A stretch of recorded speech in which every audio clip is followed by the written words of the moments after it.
yanzu faruwar wannan abu da yammacin yau, inna lillahi wa inna ilaihi raji'una.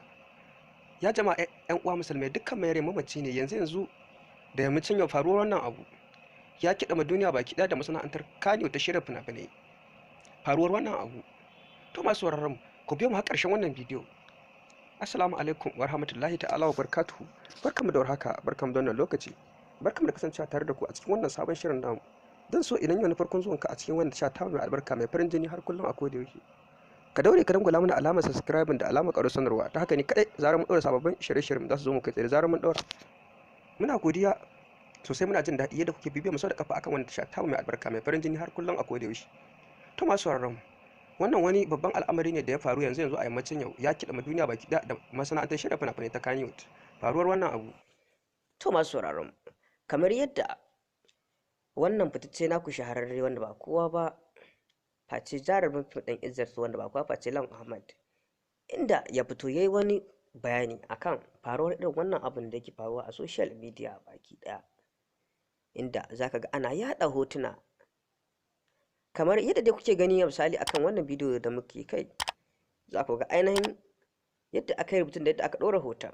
Inna lillahi wa inna ilaihi raji'una. Ya gargaɗi akan yaɗa irin waɗannan abubuwa a social media babu kyau. Ba tun yau ba wannan fitacce ya yi gargaɗi ga youtubers su daina yaɗa irin wannan abu, su daina yaɗa ƙarya akan kuma abin da bai faru ba. Inna lillahi wa inna ilaihi raji'una.